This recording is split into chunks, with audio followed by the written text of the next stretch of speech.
1 लाख करोड़ निराधार हवाई जुमला है।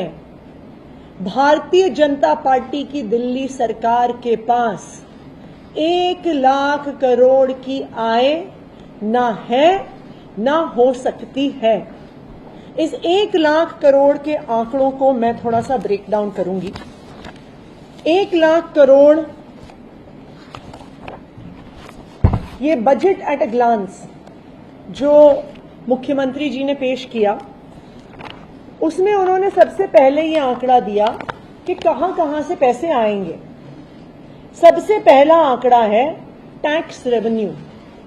टैक्स रेवेन्यू में इन्होंने कहा है कि 68,700 करोड़ रुपए आएंगे, जो पिछले वित्त वर्ष से 10,000 करोड़ रुपए ज्यादा है।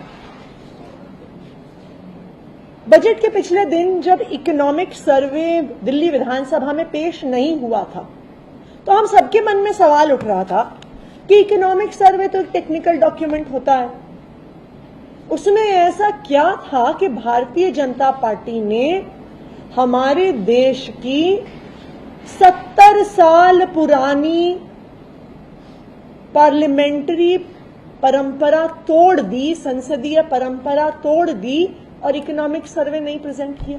1951 से बजट का हिस्सा है इकोनॉमिक सर्वे। 1964 से बजट के डॉक्यूमेंट से अलग होकर बजट से पिछले दिन पेश होता है इकोनॉमिक सर्वे। लेकिन जब ये 68,700 करोड़ का आंकड़ा सामने आया, तब मुझे समझ में आया इकोनॉमिक सर्वे क्यों नहीं पेश हुआ। क्योंकि इकोनॉमिक सर्वे दिल्ली की इकोनॉमी की स्थिति बताता है। रियल एस्टेट सेक्टर कितना बढ़ रहा है, सर्विस सेक्टर कितना बढ़ रहा है, स्मॉल ट्रेडिंग कितनी बढ़ रही है, रिटेल कितना बढ़ रहा है, होलसेल ट्रेडिंग कितनी बढ़ रही है।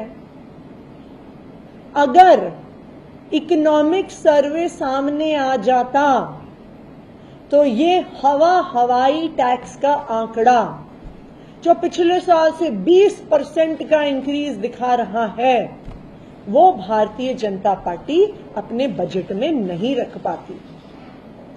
भारतीय जनता पार्टी की अपनी केंद्र सरकार का इकोनॉमिक सर्वे जीडीपी ग्रोथ 6.5% पे प्रोजेक्ट कर रहा है।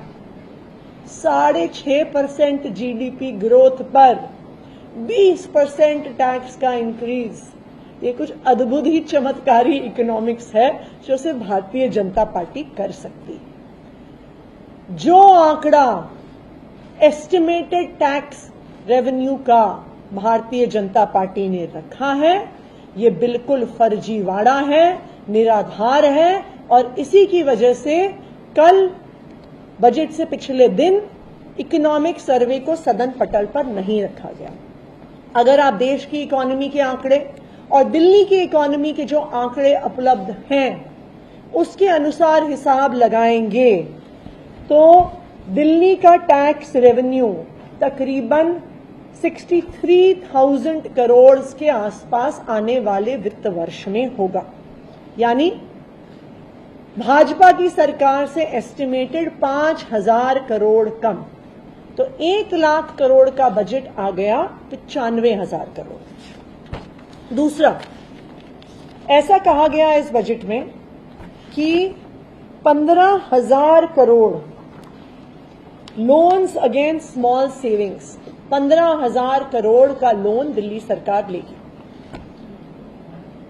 दिल्ली सरकार बाकी राज्य सरकारों की तरह नहीं है कि वो बैंक से, मार्केट से लोन ले सकती है। इसलिए लोन दिल्ली सरकार सिर्फ नेशनल स्मॉल सेविंग फंड से ले सकती है।